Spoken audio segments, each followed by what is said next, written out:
Do you want to pass these down to my wife? Yeah. No, no, don't take one. Just pass them down. No, to my wife. She's going to hand them out. Yeah,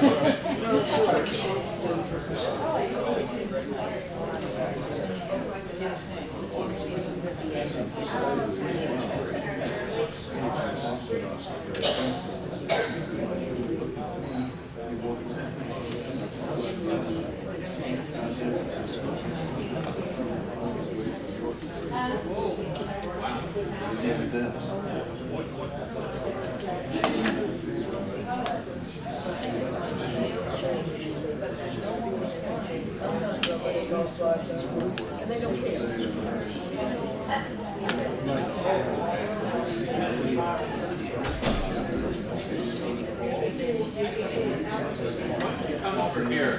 You'll be able to see over there. Maybe not much better. Okay, all right. I think you're right. We don't need it. Don't worry about it.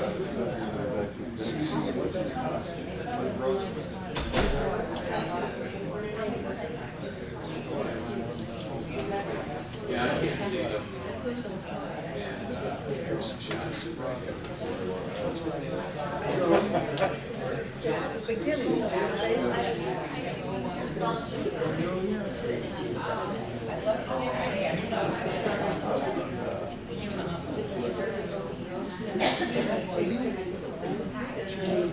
Okay, I think maybe we're almost time to start, so let's get going.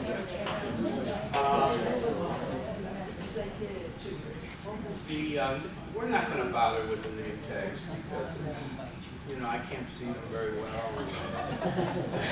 And you want a map? Yeah. If anybody needs a map, I have an extra.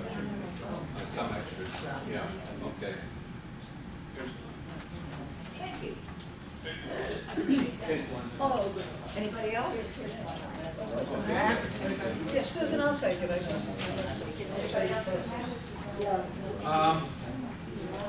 They're free. A couple things before we get started.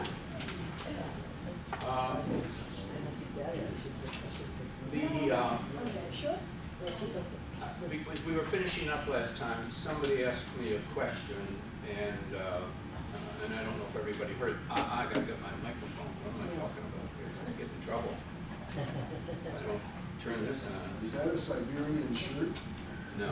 Does it look like it? We don't know. It'll show up in the snow. Okay, let's hope this is all tuned up and ready to Did go. you turn your camera on? Oh, I have to turn. Just a second.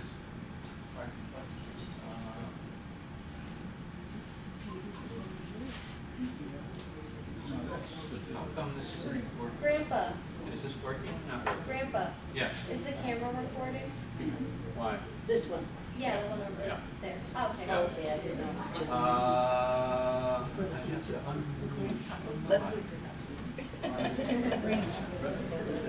working.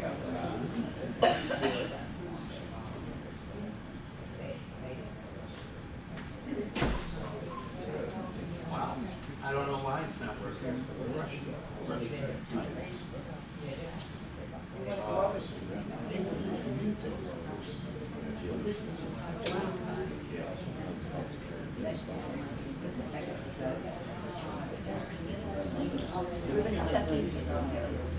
Yeah, that might be.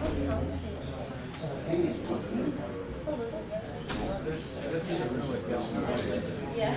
I don't know. Yeah, see if you can get somebody to.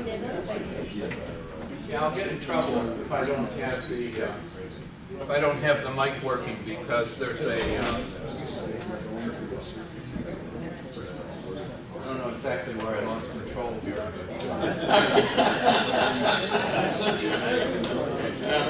Hey, folks.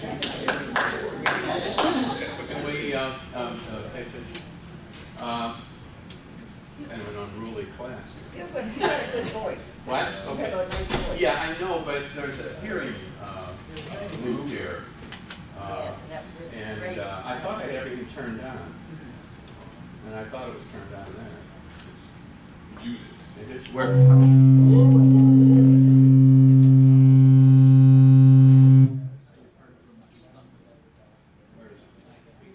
Oh, in the middle button. Okay, good. Testing, testing. There Sorry. we go. Thank you so much. Okay.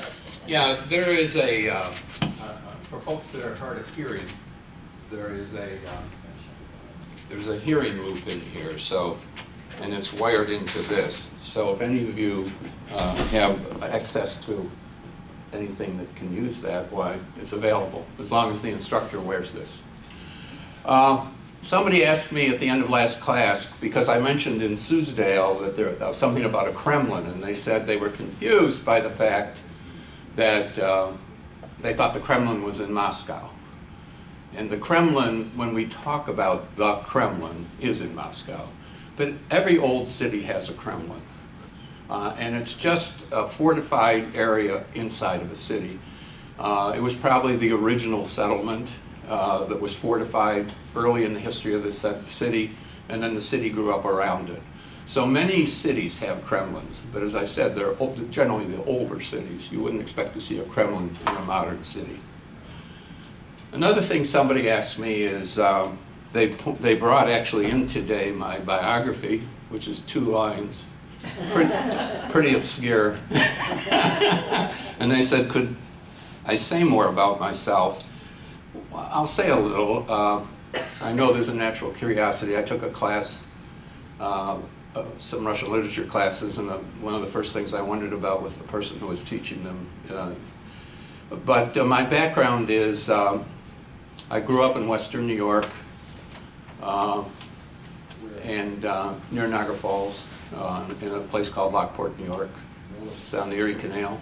Yeah, you came from Rochester. I went to graduate school at the University of Rochester. I'm a chemical engineer by training. I got actually a PhD in chemical engineering at the University of Rochester. I went to Villanova before that, who are making some noise these days with their basketball program. And I loved my time in Rochester. I got married just before I went to graduate school to a woman I met and a girl I met in high school who was here. We'll be 60 years married this year. And we have 5 kids, 9 grandchildren. And so I was an engineer. I worked in Philadelphia most of my career for a company called Roman Haas, which is now part of Dow. I had a good career there. I retired in 1999. I've worked there 35 years. I'm older than you think. I'll be 82 in May. When I did my first trip on the Trans-Siberian, it was in 2013, I was 75. My last trip in 2018, I was 80. So one of my son-in-laws said, can't you find less dangerous things to do, you know? So one of the less dangerous things I do is I'm a private pilot. And I enjoy flying, although I'm not flying so much. And incidentally, it's a terrible thing that just happened over the weekend. Very dangerous flying helicopters. So somebody said, am I ever going to tell you why I got interested in going to Russia? I would tell you if I knew, frankly. I honestly don't know. I mean, I just have this fascination with Russia, all things Russian. I'm studying Russian now. I've taken Lawrence's here, his Russian literature classes, the music, the art, there's just, and also there's something very tragic about the history of Russia, and there still is. And there's been a lot of suffering there in Russia, and there still is. So I don't know what the connection is, but I'm hoping at the end of all this, maybe you can tell me why you think I got so interested in doing this. But so is that enough? Good. Okay, thanks. Okay, well, this is the picture I didn't get to show you last time. It was my last picture from Suesdale. Remember we went to the church on the Erie River? And I'm showing you this picture now because much of the year it's flooded. and you can't get to the church. And when I was there was a path there, and I think it's just a beautiful picture of that church. As I said, I must have taken 100 pictures of this church. They all look the same. I can't tell you why I took 100 pictures, but when you're there, you can't help yourself. Is that the original or was that reconstructed? No, it's an original church. Yeah, yeah. I just want to point out where we've been and where we're going next. We started in Moscow. We went to Vladimir Suzdal. That's as far as we got last time. Not very far, but two very important cities. Oh, no, somebody, problem? I don't know, I'm not getting it in my hearing aid. You're not getting it? Not loud enough. Okay, let me move this up a little. Thank you. Thank you for mentioning it. I can turn it up a tad too. Can you clip that for me up high on my column? I can't see it very well to do it. I think this is a woman's job. I know, but. Boy, there's a. Yeah, watch it. You better watch it. I was going to work one day and I had a button-down shirt on and I couldn't get the buttons tied. I put my tie on in the car and I was in the parking garage in Philadelphia and there was this guy there and I said, I know this is going to sound strange, but could you button my collar for me? Did he? Yes. Is this better? Can you hear better? A little bit. Okay, I'll turn it up a tad.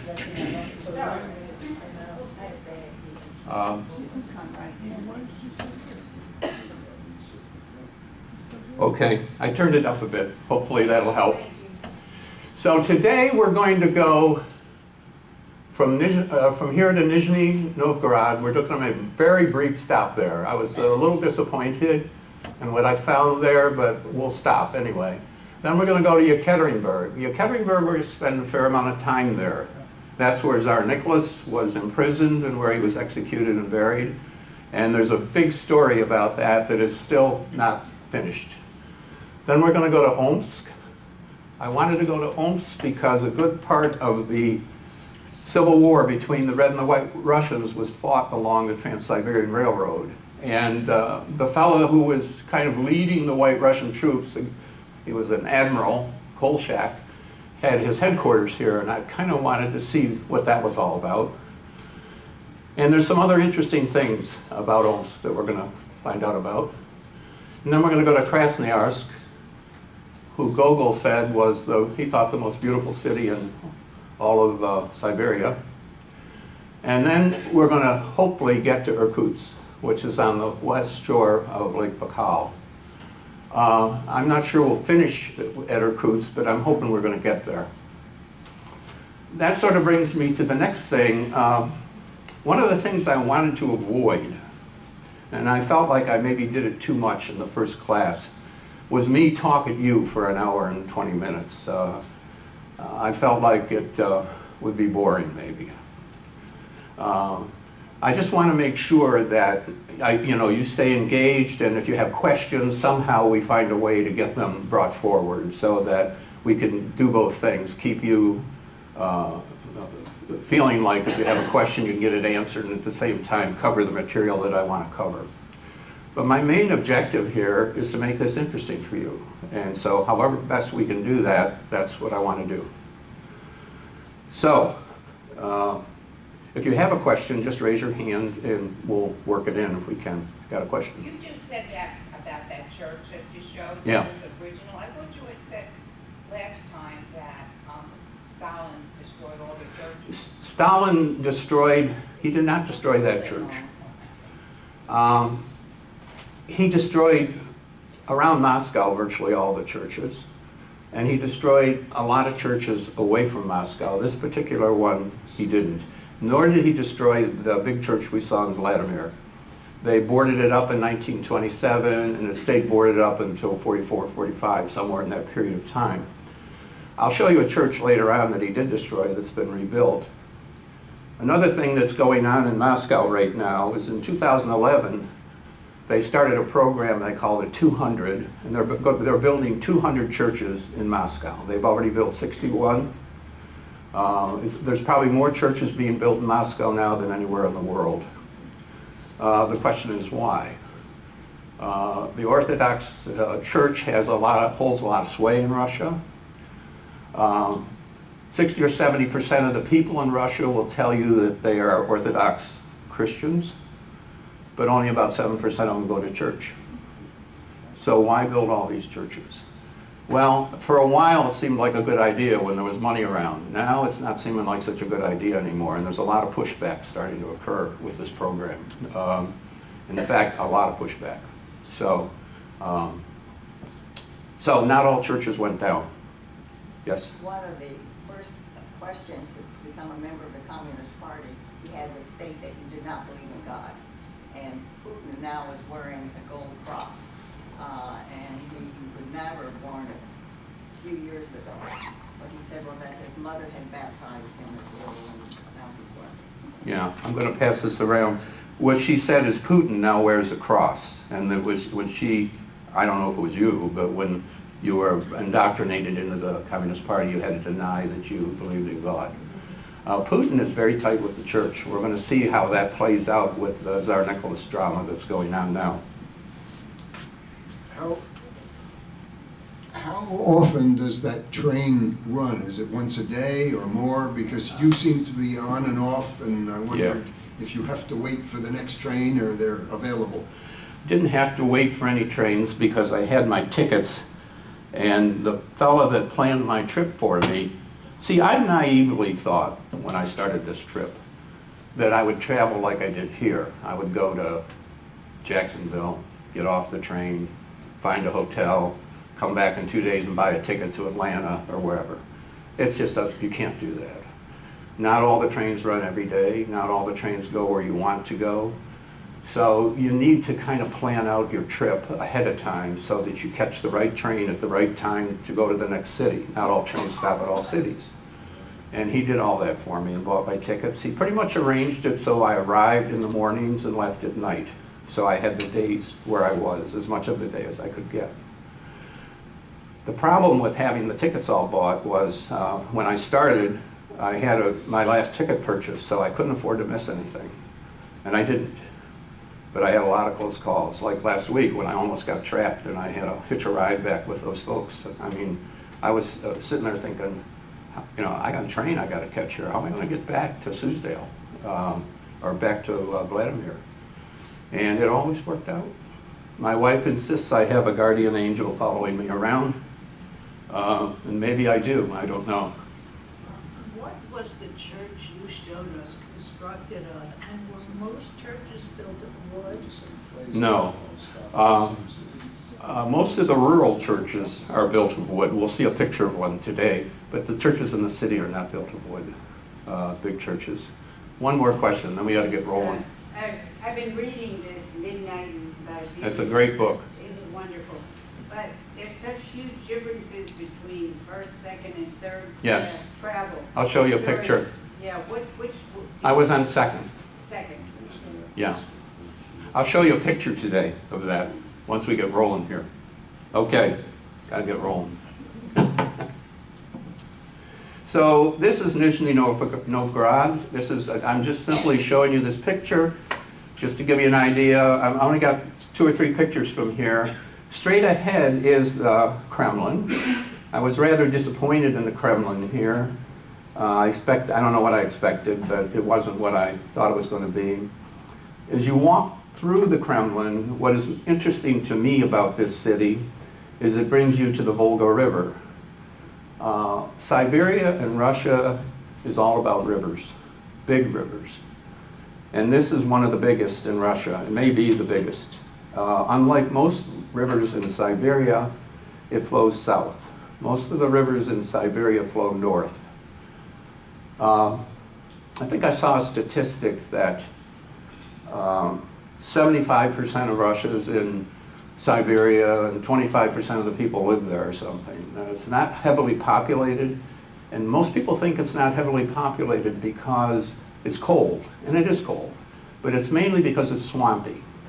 And the reason it's swampy is all of these rivers that flow north are frozen at their mouths a good portion of the year.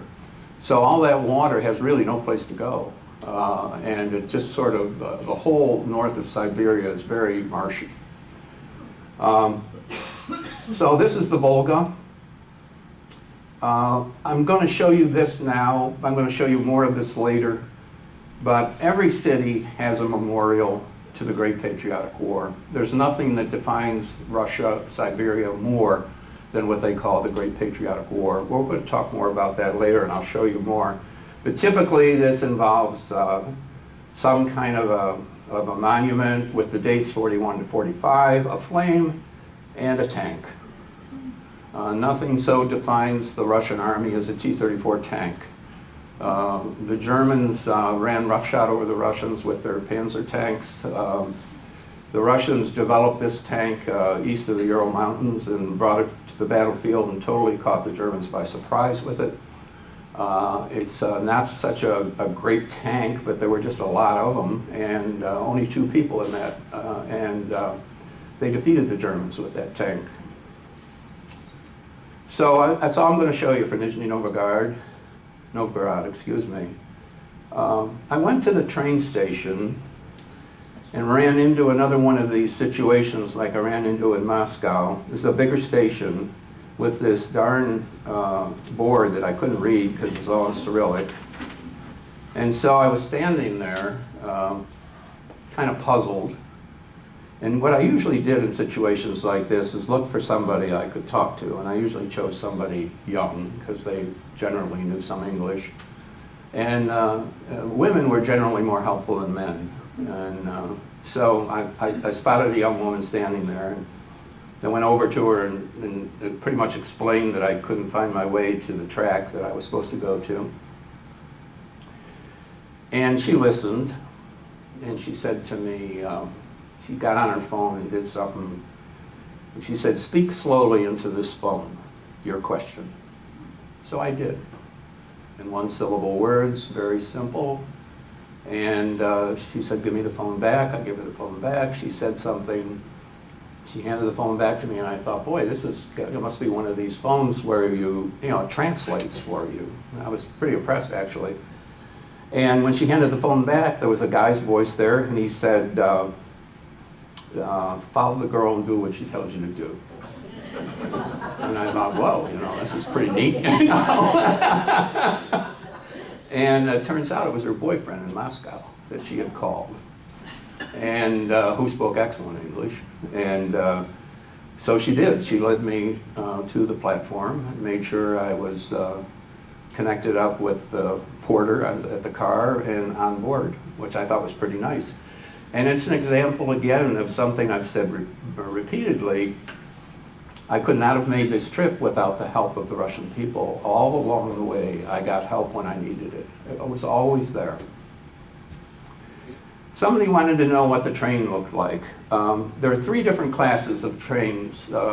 First class, where there's 16 compartments, and then a lavatory at each end, and a compartment that the person who is in charge of the car, the porter, I call him a porter or whatever, lives. There may often be 2 people living there.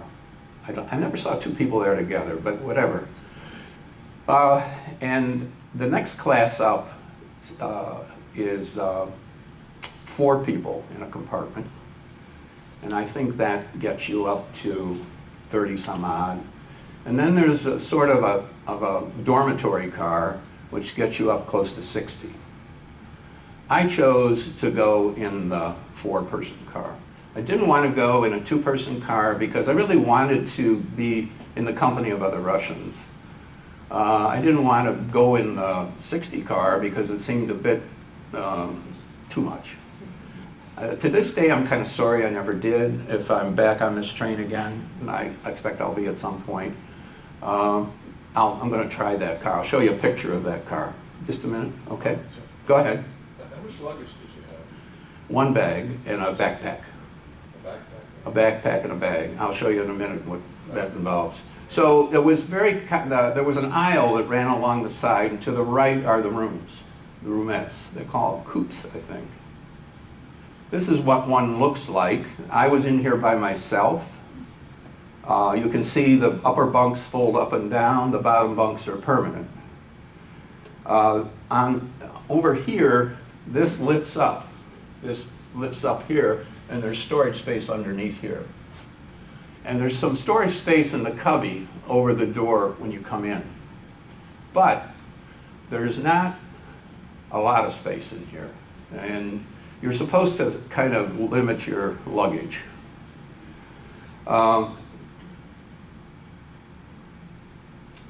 Here now, oh, you can see with the other, I had laid out. Now when you get on board, you get a sheet, a pillowcase, and a towel. And there's usually a blanket here if you need it. So I had made this bed up and I was laying here. Now we're looking at arranged for 4 people. The upper bunks are pulled down. I have a person sharing this with me who's over on the right. And I'm on the left. And there's a little table in here. These are not big, these rooms. Surprisingly, they work very well though. I mean, you could stand in the middle of this room in the aisle and put your hands like this and touch each wall. And they're probably another foot or 2 taller than me. Probably about 8 feet tall in the center, I'd say. When I lay down in bed, or whatever this is, with my head on the pillow, I had about 1 foot between the end of me and the wall. So there's not a lot of room in here. And then a little table in the middle here, which we all shared, everybody in here. This fellow was asleep. I was always on the bottom. I got a reserved bunk place. There was a ladder on the end here where you could climb up to the top. I couldn't get up there, I'm sure. It was about that wide, the ladder, and you had to be pretty acrobatic to get up there. And you know how it is at our age. You're up half the night and climbing up and down there. It didn't really appeal to me very much. Here's my fellow he was just sitting there. My roommate, my roomie. Yes, he didn't speak English. So during the day, you sat on what was your bed? With whoever else was in there. That was your bench? That was my bench. Daytime, and yes. Well, of course, you were not on the train, mostly in the daytime anyway. Well, I was though. As time went on, I spent more and more time on the train. This fellow's name is Vladimir. I met him later. We'll meet him. This gal's name was Tatiana, I think. And they were with me quite a while, and she spent her time reading. He had a fellow down the way that used to come and play chess with him. And obviously when they're doing that, I would go someplace else. I usually would go to the restaurant car. Sometimes I'd text, get a beer, whatever, or stand and watch the scenery go by. Here he was a very experienced traveler. I mean, it took me a while to figure food out.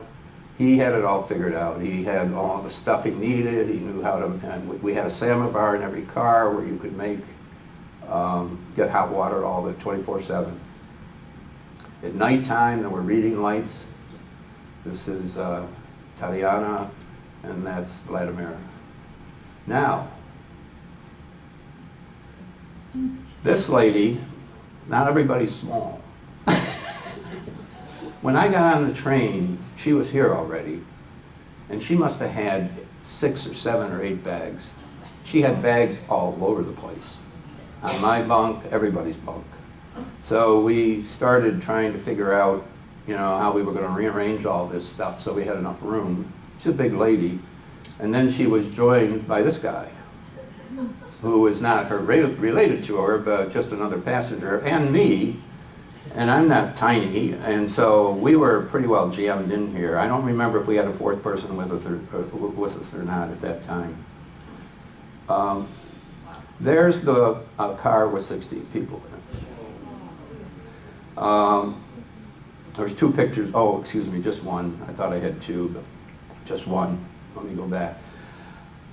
People seem to like it, but it's the cheapest way to go. And a lot of people on this train are here because they don't have a lot of money to spend, and so they are looking for an inexpensive way to travel, and this is an inexpensive way to travel.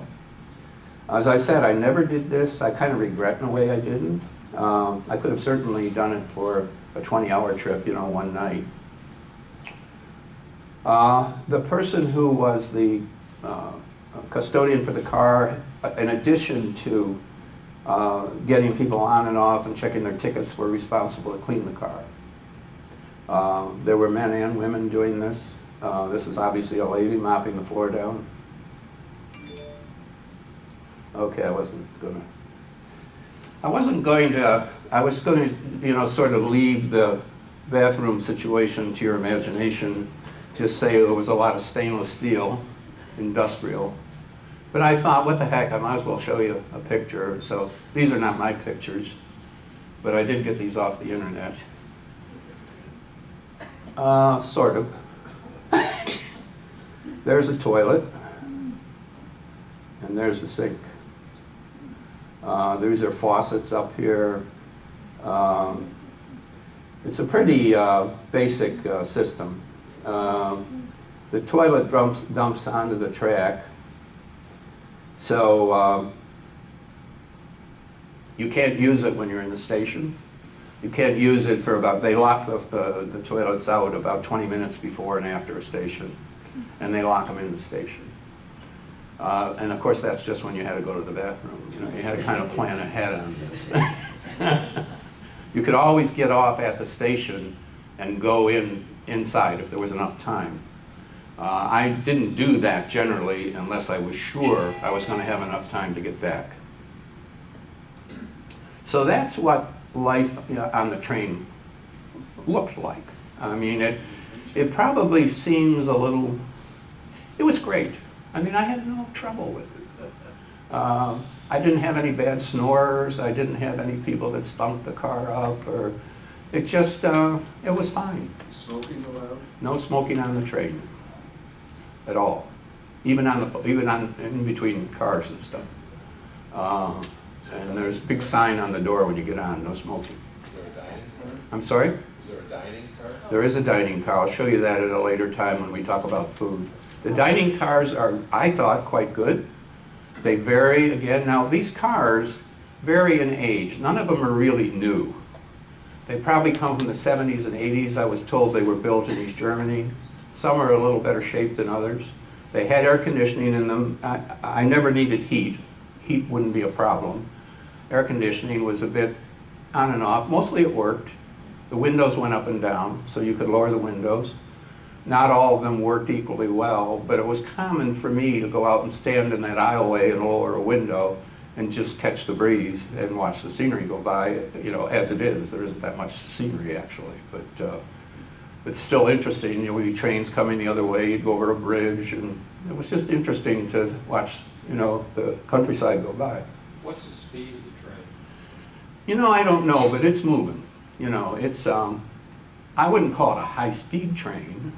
There's two tracks. The tracks are well maintained.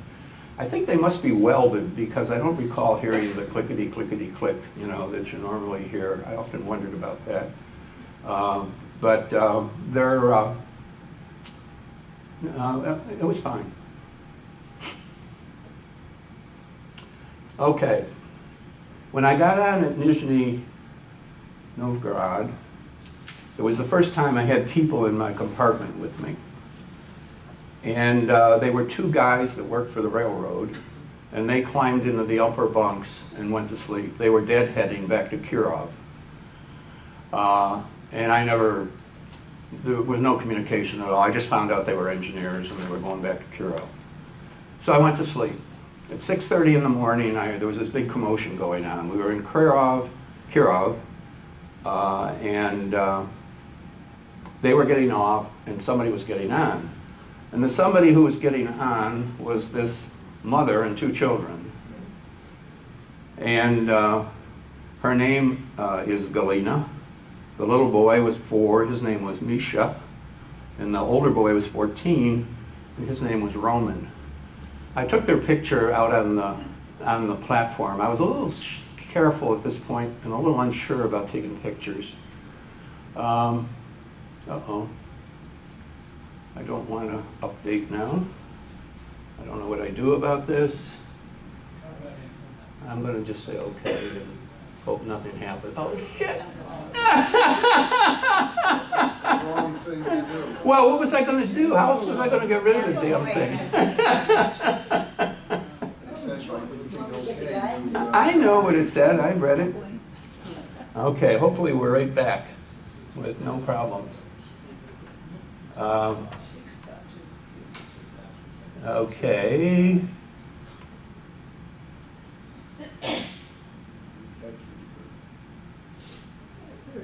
There we go. We lucked out, maybe. Let's not get our hopes up here too much. Good luck to the family.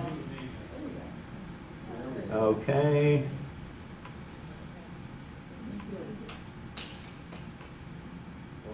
There we go. Okay, we're there. So she had gotten on a Kirov and she was going past where I was getting off.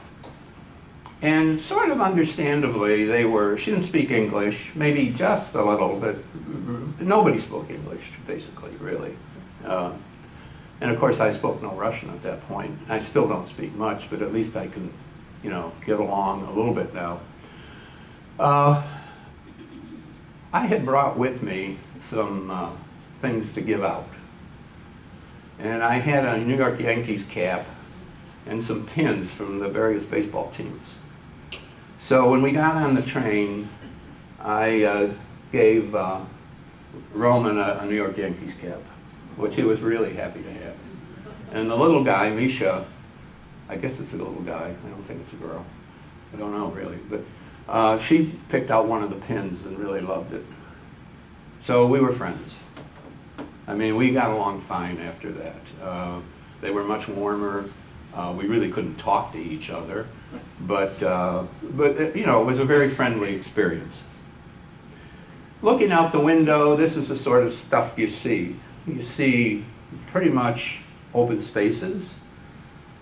I didn't see any hardwood trees, probably from the time from here all the way over almost to Vladivostok. These were all birches. They were like aspen trees and fields.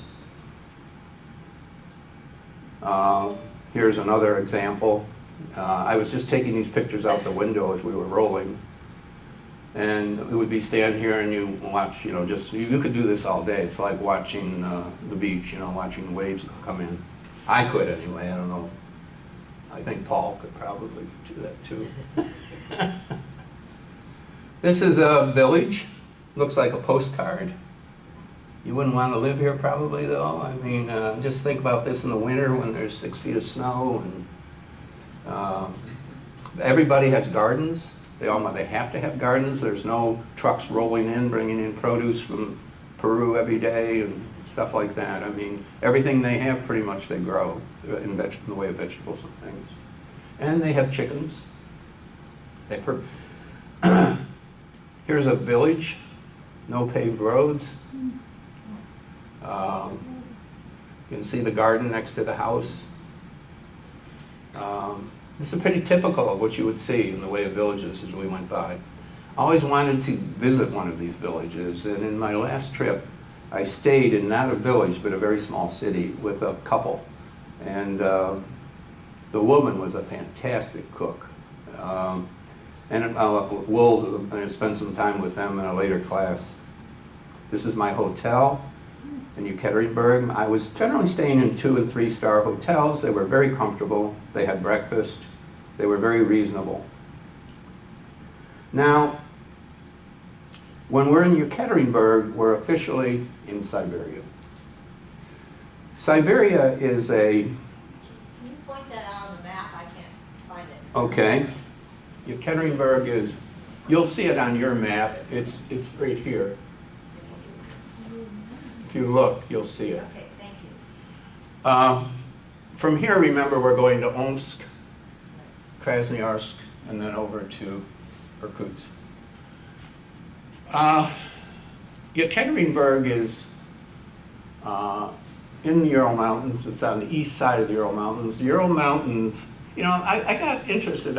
You think you know things, and then you're not so sure. Europe and Asia are separate continents, right? Are they or aren't they? I mean, I looked at it and I got thinking, well, how can they be separate continents, you know? But they are, and it's been generally recognized for a long time that Europe and Asia are separate continents, and the Ural Mountains are the dividing line. It's the only place anywhere that mountains separate two continents.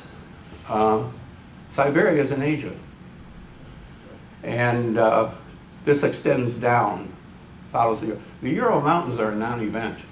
I didn't even know I was in the Ural Mountains. I came and went through them, and you know, you hear about them, and I expected mountains, and they really don't amount to very much. So now we're officially in Siberia from now on. Now, fair to say, as you get east, farther and farther in, quote, Siberia, these people don't like to think of themselves as Siberians. They come from the eastern province, they come from someplace, but not Siberia. Who wants to come from Siberia? You know, just think about it. This is the border. There was a very, this was put up in 2008. Prior to that time, there was a much more basic marker here that is a line of demarcation for the continent, Asia and Europe. There are several other markers here, but this is kind of the official one. So I arrived in Yekaterinburg and I started walking around, just checking the city out. And everywhere you go, I think I told you last week, Lenin is around. Lenin is all over the place. I saw statues of Lenin everywhere I went. I never saw a statue or an image of Stalin. I'm sure there were plenty of them around. I don't know where they all are now, but they're not in sight. I always was curious when I would see these statues. There was generally some writing on the front of them. At the time, I didn't have any ability to deal with this, but I do now. And so what this says is, what we have achieved shows that we are fighting for the most miraculous force in the world, the power of workers and peasants. And that's a Lenin quote. I got really interested in Lenin quotes, so I tried to find out where this one came from, and I looked up Lenin quotes, and after 25 pages I stopped. I mean, there's a lot of Lenin quotes out there, and they're pretty pithy. Some of them seem to apply rather well to our current political situation, actually. So, this was a city hall, city council. I couldn't get it. It's a massive building. It's an old building. I was curious about it because of all the Soviet era stuff, you know, and it says city council here. And the hammer and the sickle, and I don't know what this says. I never bothered to translate it, but I just found it fascinating. Here's Lenin again. This inscription says on November 6th, in 1919, the City Council on a special session named a prospect, which is a big street in Yekaterinburg after Lenin. And there is a Lenin prospect to this day. This is a river that runs through the center of town. It's beautiful. It's a beautiful city. This is the church that is built over the site where the Romanovs were killed. It's called the Church on the Blood, and it's got a long name which keeps going on and on. Around it are pictures of the Tsarina, and Alexei when he was young. Alexei, these are the girls. There were 4 girls.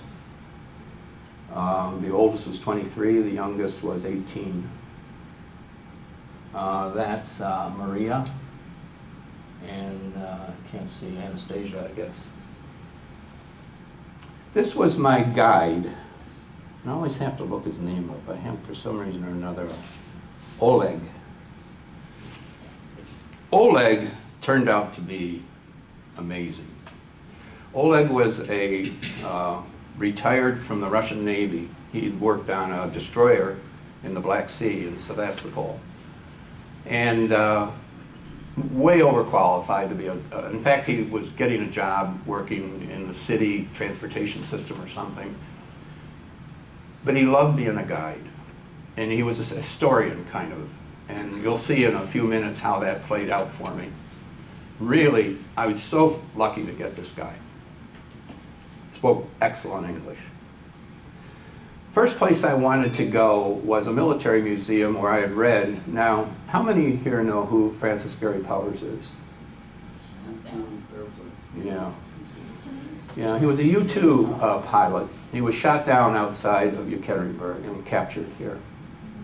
So I had heard there was an exhibit in this building of some of the artifacts from that experience, and I wanted to go there.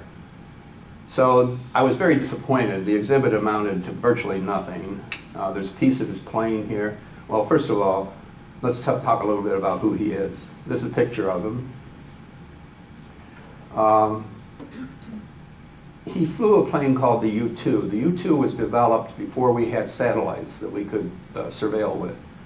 This plane could fly, I mean, this is, you could see, I mean, this plane is high, 70,000 feet.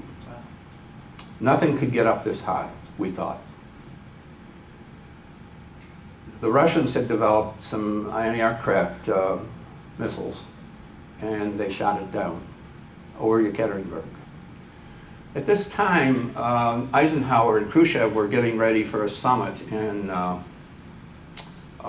Paris, four-power summit. And Eisenhower approved this flight just days ahead of that summit. We at first denied, I mean, of course we said this was it was a part of NASA, it was looking at weather and one thing and another, until the Russians produced all this stuff, you know, a gun, he had some something in there that was poison. There were a lot of people that were upset with him because he didn't kill himself. They thought he should never have allowed himself to have been captured. The clincher was they found a map which clearly showed that he was going to be flying right over this city and then going on up to Norway. This was the first time we had flown a mission all the way across Russia. Up until then, we'd flown over and come back. He had flown over a couple of missile sites, and he was turning at Yekaterinburg to head northwest when they shot him down. He was taken where else? To the Lubyanka prison in Moscow, which we saw last week, put on trial and convicted. 3 years in prison, 7 years hard labor. How many people saw the movie The Bridge of Spies?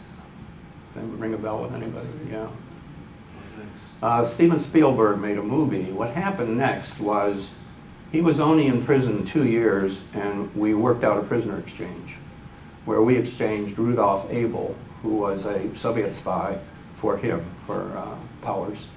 And there's a movie made about it called The Bridge of Spies, and it goes into the actual exchange process and everything. It's a great movie if you haven't seen it. He came back, was debriefed, pretty much cleared of any wrongdoing, and he became a helicopter pilot for doing traffic in Los Angeles, and guess what happened to him? God. In a helicopter crash, yeah, in 1977. Now, what is interesting, I didn't know this at the time, none other than Francis Gary Powers Jr. is going to be here in this very building giving a talk about his father and a book I think he's written. It's in the catalog. I think it's on page 61. I can't remember exactly when he's going to be here, but it's just fortuitous it turned out that way. I didn't know that when I decided to talk about this. But my wife was looking through the catalog, and she said, Francis Gary Powers is going to be here. And I said, really? You know, I didn't know. So you might want to come see that. I'm going to go see that. I think it's going to be very interesting. Because there's a lot about this that's still not completely documented. Our situation with Russia kind of went downhill from here. Khrushchev and Eisenhower couldn't get along after this.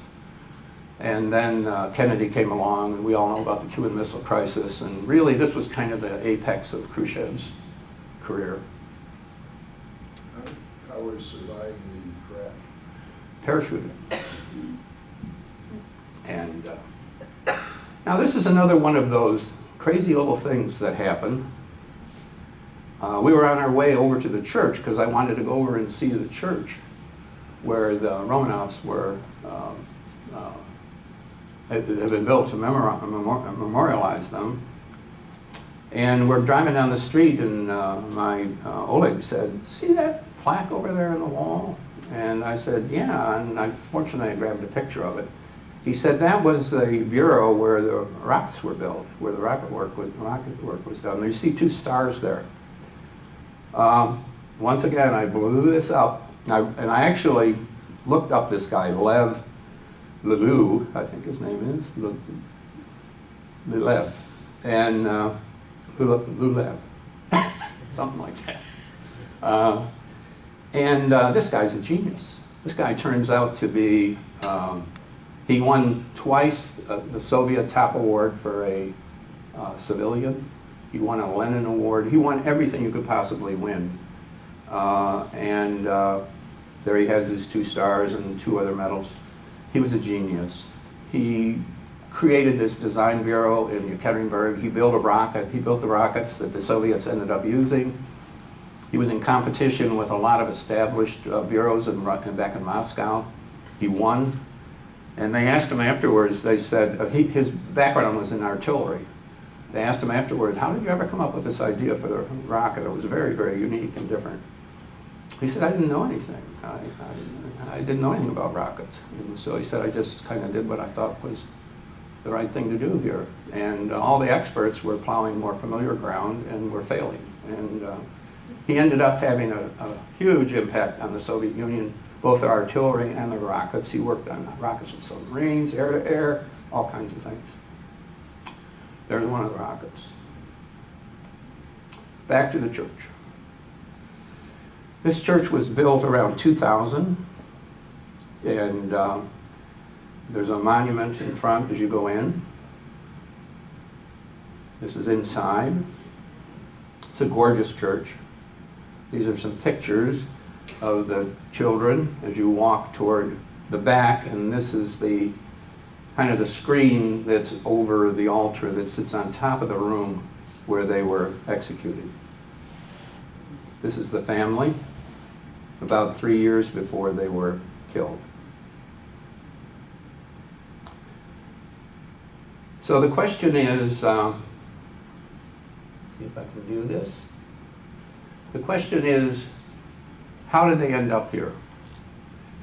Well, I don't know how much you know about the Russian Revolution and sort of the decline. I mentioned last week there's a series on Netflix called The Last Tsar. I know at least one of you here has looked at it. It's wonderful. It's about Nicholas's time as a czar and what led up to his eventual death.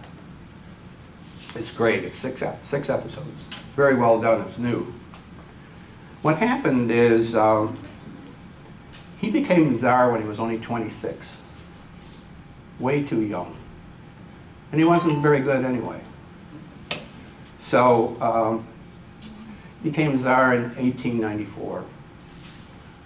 In 1905, things were going downhill. He was very oblivious to the situation within his own country. In 1905, there was a revolution.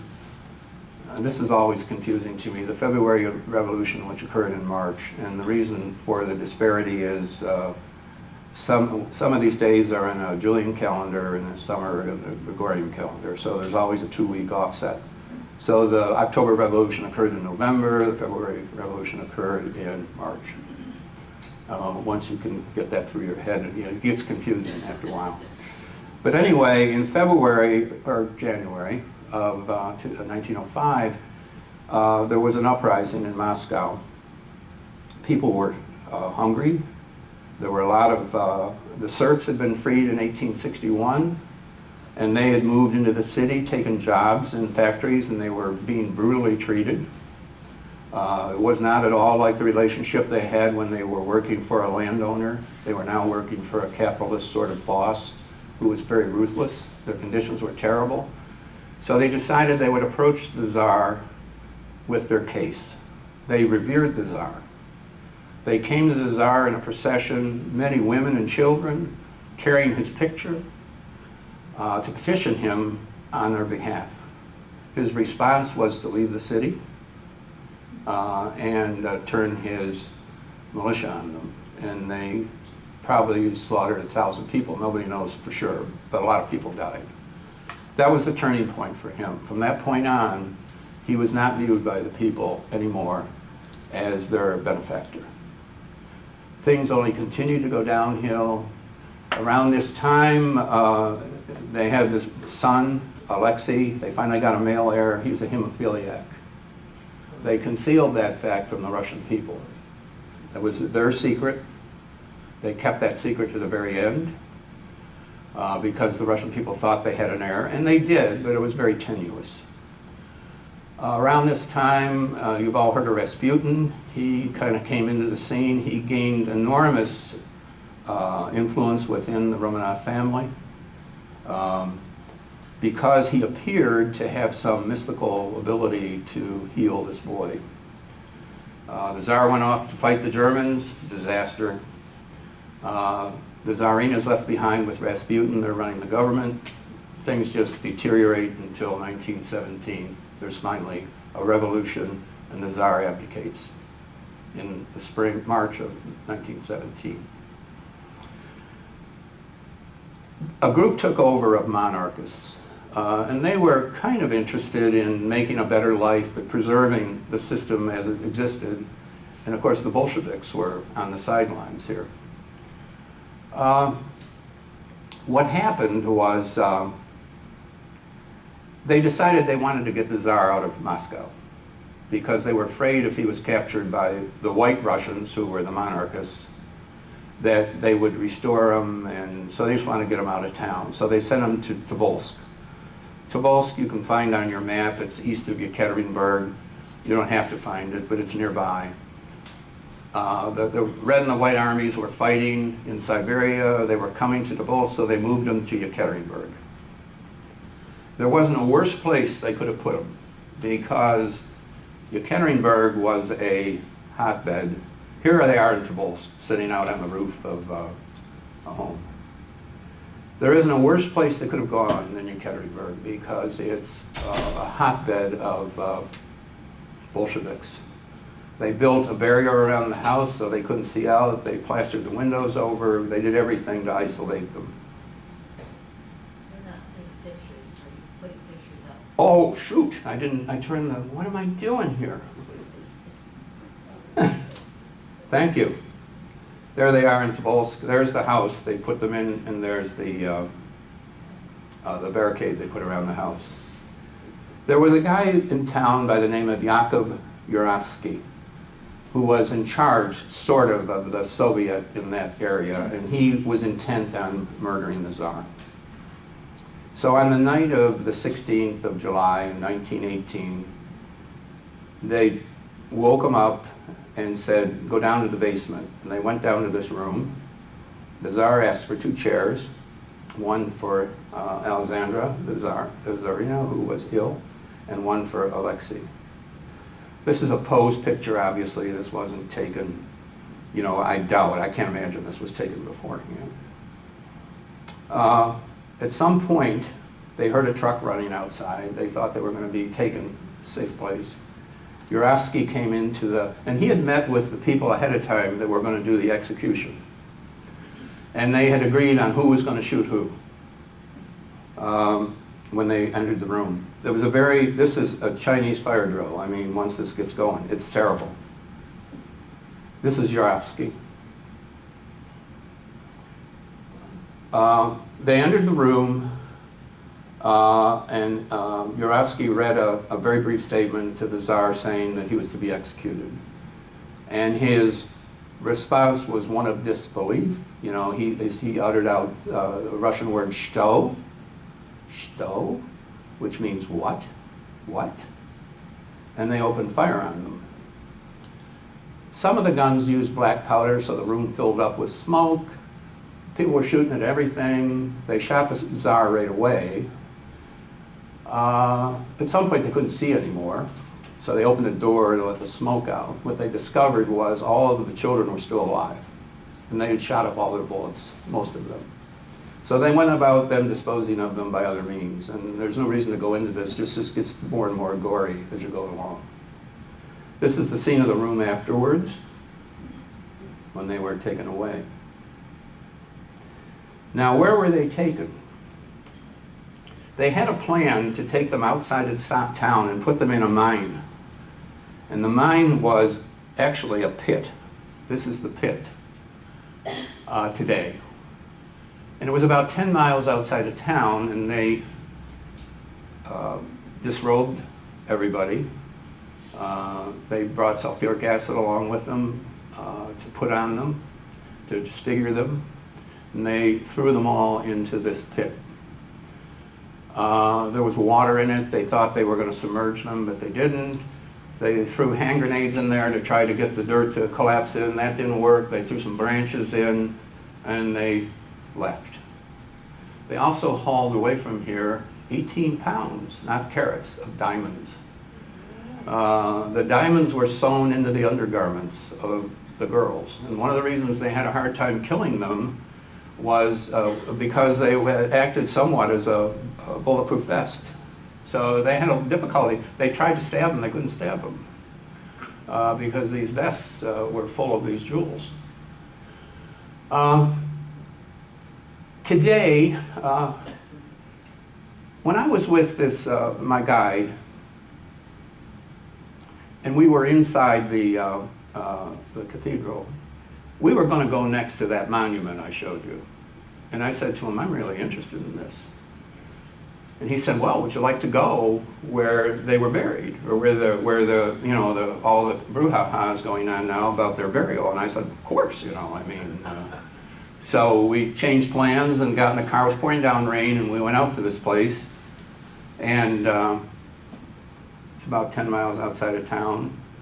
This is the pit. There's a cross there. This is not my picture. It's just a picture on another day. There was a monastery being built there. And this is being developed as a tourist attraction. This is a picture of what this is going to look like, this place. The actual pit itself is, I don't know where, it's over here somewhere. I mean, it's a minor part of this whole complex. This is not being built by the government, it's being built by a mining company. And it's a good story as far as it goes. The only problem is, this isn't where they found the Tsar. There's no bodies here. So what happened to the bodies? Well, the feeling was what they had done was burn them. They brought like 150 gallons of gasoline. They bought, they came with a lot of firewood. And the feeling, they found artifacts here. They found some jewels. They found some bits of bone. And the assumption was they had burned them, and they were not to be found. Well, that is not true. What happened was, after they went back to town, they got thinking, we did a pretty poor job of disposing of these bodies. We got to move them. So they had another place in mind. So they went back the next day, hauled all these bodies out of this pit, put them back on a truck, and started driving to this new location. It was muddy, and their truck got stuck. So by now, the guys that are doing all this are getting kind of, antsy, like, come on, enough's enough here. So they just dug a hole in the road, pulled the bodies off, put them in the hole, went to a nearby train station, got some railroad ties, and laid it over them, and drove the truck over them, and left them there, and went on. They didn't put all of the bodies in the same hole, it turned out. They put 2 of the bodies elsewhere, but that only became apparent later. So, my guide said to me, would you like to see where they were really buried? And I said, you gotta be kidding me, of course. So off we went to this place. Now, this place is about 3 or 4 miles away. There's nothing to distinguish it from anything around it. We parked on the shoulder of the road, there's no parking. And we walked back through this, just a second here. We walked back down this path, and this says, it says it's the memorial home. It literally translates the memorial home of the Romanovs. As you walk down this path, you come into a clearing, and there's a monument on each side. And then you come to a cross, and it's pouring down rain, as you can see, and some simulated railroad ties here. And this is where they found, there should be, let's see now, there should be 11 bodies. They found 9. They found the Tsar's family, 5, and 4 people who were with them, a doctor, a valet, a cook, and another member of their household staff. Not very well kept or anything, as you can see. Not visited, I don't think.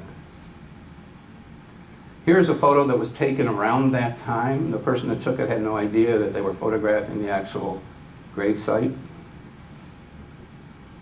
And there's 2 markers here. This one says, let's see, I translated it. Here they hid from the people the remains of the Tsar's family and those faithful to him who were killed on July 17, 1918 in Ekaterinburg. And underneath it is the name of the, and I always have trouble with this name, so I'm not going to even try to remember it, but this is the guy that discovered the remains in 1979. He's a geologist. He befriended Yurovsky's son, and he just went out looking on his own, and he found the remains in 1979, 61 years later. He said 61 years later. Anyway, and pretty much convinced himself he had found them, but he put them back because he was afraid to bring that forward at that time. Later, when Gorbachev came along and things got a little easier, he went to the government and asked for permission to excavate the site, and they found the remains of 9 of the 11. Is that right? Yes. All but 2. They didn't find Alexei or Maria. This says who they found here, basically. The Tsar, the Tsarina, and 3 of the girls. And the boy, and it says their names there. I can't read it, it's too fine. Here they are in Moscow, or in St. Petersburg. They were taken back there. They were authenticated. In 1998, they were buried in the cathedral in Moscow, or excuse me, in St. Petersburg. The church didn't participate. They refused to attend the burial. To this day, they have not recognized the remains. They're still, quote, investigating. And we'll see more about that in a minute. It turns out this initial foray was done by Yeltsin and the government, and the church felt like they were left out of the loop, so they're a little pissed, I guess, but whatever. They were canonized in 2000. Now, what about the other 2 that were missing? In 2007, there was a group of people, and my guide was among them, that on weekends, in their spare time, went out with these things like you have at the beach and stuff, looking around, see if they could find the rest of the remains. And they found them, and they found them in these trees further on. Take a look at that bench to the left. You can see that bench in this picture here, I think. Here it is. And I took this picture near where the other remains were found. And there's a cross there. They were found in 2007. There's a pit there. They burned them, crunched up the bones and threw them in there, and it was Alexei, and they were verified as well. And that just simply says they were found. So, back at the church, when I was there, there was a very simple, and this is actually physically where the room was. It's not the room. There was a simple altar there. Now it's been, now that they're saints, it's been, made into quite a elaborate affair. 2015, there was a big brouhaha that they were going to finally, this was Alexei, they were going to bury the remains officially. And at the last minute, the church said, well, you know, we got bones from 91, we got bones from 2007, we got a lot of bones here, you know, maybe we should check this again. So they exhumed the Tsarina, checked it again, confirmed that in fact that was okay, but they delayed doing anything. In 2018, they said, we really need a little more evidence, so they exhumed his father, Alexander III, and they got a shirt from Alexander II, who was assassinated with blood on it. They also confirmed that. They still haven't done anything. They put the Tsar back. They still haven't officially recognized that they're, quote, looking at documentation now or something. So, that's where this stands today. I mean, it's puzzling. Putin is involved in it, no surprise. I mean, he's a friend of the church. He's very fascinated with the idea of the monarchists. He's very fascinated with the idea of somehow restoring, I think, that kind of grandeur that existed with the Tsar and the government. And so, and he'll do anything the church wants to do, because they need him, he needs them. So, so where this is all going to play out, how it's going to end, I don't think anybody knows. I left out an awful lot of details here. If you're inclined, you can go back and read, but it's one of the most gory things you can possibly imagine. And when you think about these people, they were gods. I mean, they lived the life of a god. They were viewed as divine. And to end up like this, and they were treated increasingly inhumanely by their captors, made to feel, you know, really bad about themselves. I'd like to just stop for a minute, because I've been talking for a long time, and any questions or thoughts or comments about this? You said that the church didn't support them, the findings. They were canonized. How did that happen? Boy, that's a good question. I have no idea. Ask that again, please, so everybody can hear. They mentioned that. I may not be on. Let me see what's on. Let me see. I know, but everybody else can't. You can repeat.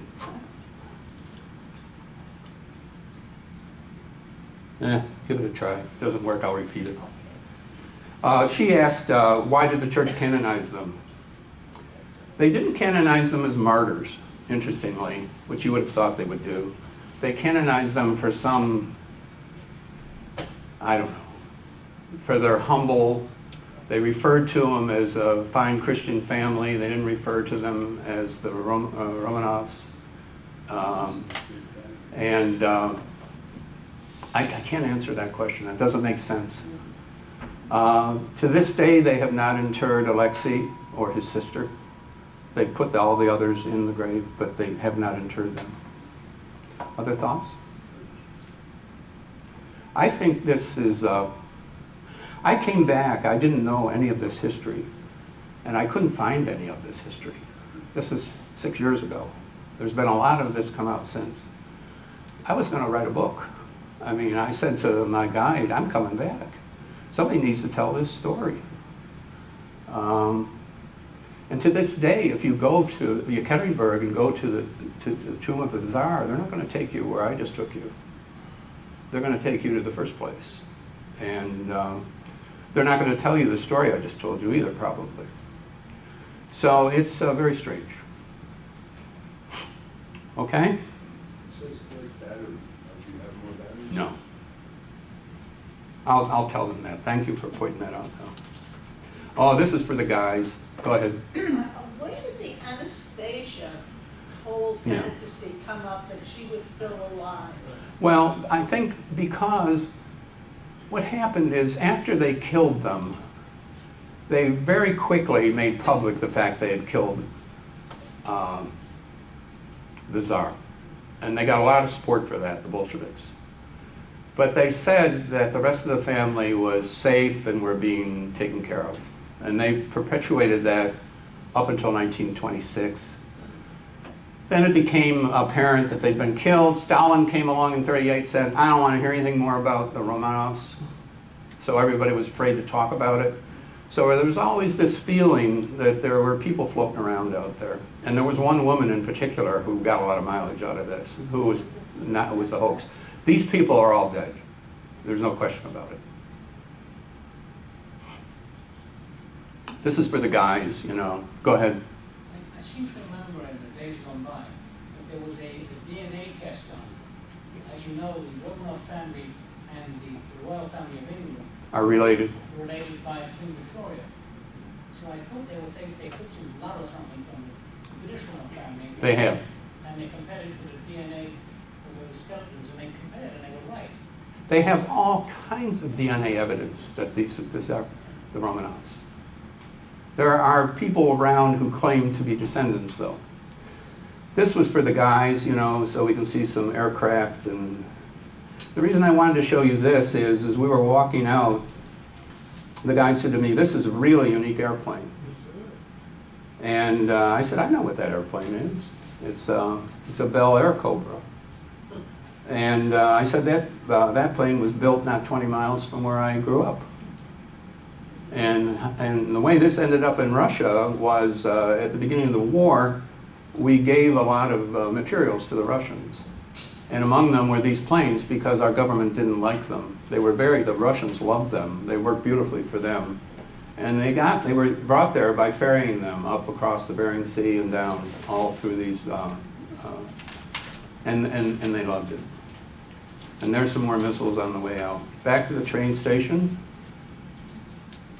And we're on our way. That was a memorial that was put there before they built the church. And we're on our way to our next stop.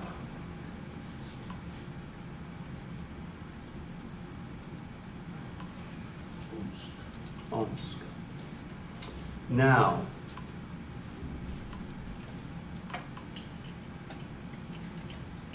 and who is this, you might ask?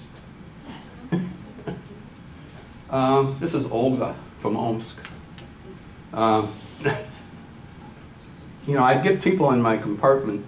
This lady got on, I don't know where. She was on over one night. She didn't speak a word of English. She talked constantly. I mean, she would just talk to me all the time. She'd smile, she'd wave her hands. And, you know, what was I going to do? You know, I'd say, nah, you know, I kind of went along with it because I just wanted to sit there. It was very strange. We got to Omsk. Why did we go to Omsk? Because this is where Kolchak, who was the commander of the White Army in Russia, was based. I really wanted to see his place. This is a particular, they used these armored trains on the Trans-Siberian Railroad in the war. This particular train had a name. I don't have its name in front of me. This was a fearsome train. It changed hands during the war. It was a terror. Some of these trains, and Trotsky, this is Trotsky, he had an armored train that he rode around in, and he carried troops. So they were sort of like the equivalent of an aircraft carrier of their day. You know, they could deploy a force, and then they could disperse from there and command an area near the railroad. There's Trotsky standing up on top of his train. Trotsky's an interesting guy. There's one of the trains that had infantry with it, where they could deploy. And there's one with a lot of cannons and things. There was his headquarters in Omsk. Not very interesting. I was kind of disappointed. I went in and walked around, but, you know, I was there. There's a picture of Kolchak, or a statue. There are the three guys that started it all, Stalin, Lenin, and Trotsky. Now, what's interesting is all of these guys spent time in Siberia, very near this place where we are right now, in Omsk. Right now, rather than focus on those three guys, I'm going to focus on somebody different. And this is a picture of Fyodor Dostoevsky when he was 47 years old. He was an author. You all know him. He wrote Crime and Punishment. He wrote The Brothers Karamazov. He was in a writers group in St. Petersburg. And the government infiltrated into it and decided they were reading subversive stuff. And there was unrest in Russia, so the Tsar had all of these people sentenced to death. What they did at that time was something called mock executions.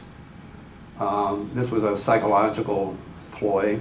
They would get these people, they would force them to dig their own grave, they'd stand them up, they'd blindfold them sometimes and shoot them, but just before they were ready to shoot them, somebody would literally ride in with a reprieve.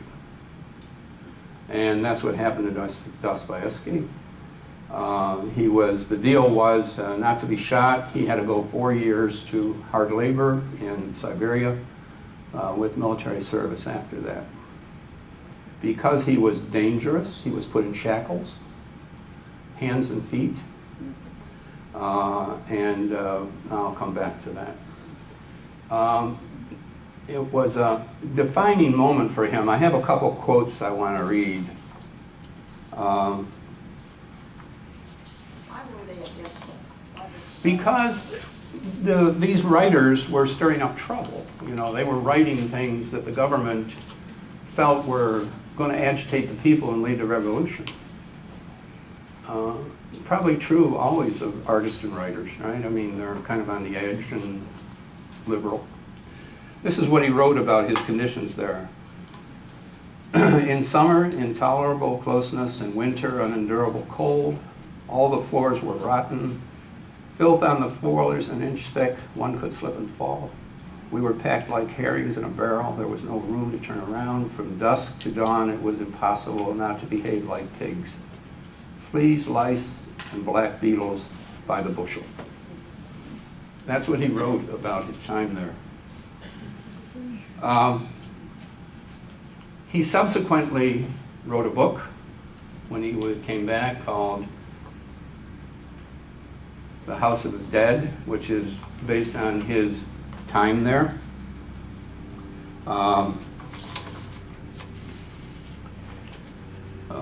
I read a part of a biography that was written about him in which the person said this changed him forever. It affected his writing from here forward. He became much more interested in murder and writing about subjects such as that. It was a life-changing experience for him. There's a museum, actually, in Omsk, which I didn't know about at the time. This is my hotel in Omsk. This is St. Nicholas Church. This is an example of a church that was torn to the ground and rebuilt. There was, of course, a bride outside. Here's our friend from Sousdale. Actually, it's not him. I just couldn't resist putting this in here. There's a lot of sort of decrepit factories around. This lady has a sign that says she'll weigh you on her scale, which looks very precise, for 10 rubles, which at that time was 25 cents. And we moved on from there to Krasnoyarsk. I think we're going to have to stop. I didn't get as far as I wanted today. I took more time probably than I maybe should have on the Tsar thing, but it's a story I wanted to tell, and I think it's of the stories that I encountered along the way, it's one of the more interesting ones. We're fine for time overall. We got a lot of time, so. I want you to take a card. Can we pass those out or something? Yeah, good idea. Perfect. It's my wife, my #1 helper, always. What I'd like you to do on these cards is, this is the train station in Krasnoyarsk, where I got off. Occasionally there'd be a helpful sign like that, exit in city. That's what it says. Not often though. What I'd like you to do on these cards is write down 2 things. One, something you learned today that you found interesting and maybe kind of surprised you, something you didn't know, and that you found particularly interesting, and a question that occurs to you as a result of everything we've said so far in our first 2 classes. I'll see you in a week. This keeps getting more and more interesting as we go, which is a good thing, I think. There won't be any more long stories like today, but today I just felt like we needed to tell that story. It's so Russian. I mean, it's Russia, and it's still going. Okay? See you in a couple weeks. Yeah, thank you. No, in a week. What am I talking about? Yeah. This was the only. Yeah, the only one. Yeah, correct. So please take a card from my wife and bring it back next time. You don't have to give it to us today. Just bring it back next time. Again, something you learned that surprised you, and a question that you have. Your wife never traveled? No, I went by myself. I was a General Electric Really? My first teaching assignment Really? was an adjunct. Good for you. Yes, it is. Thank you. I'm going to go turn this off. Is that okay today? Wonderful. Okay. Just wonderful. I worry that I talk too much. I'm planning to go in September. Is that a good time Yes. to go? I Yes. guess the mosquitoes are dead then.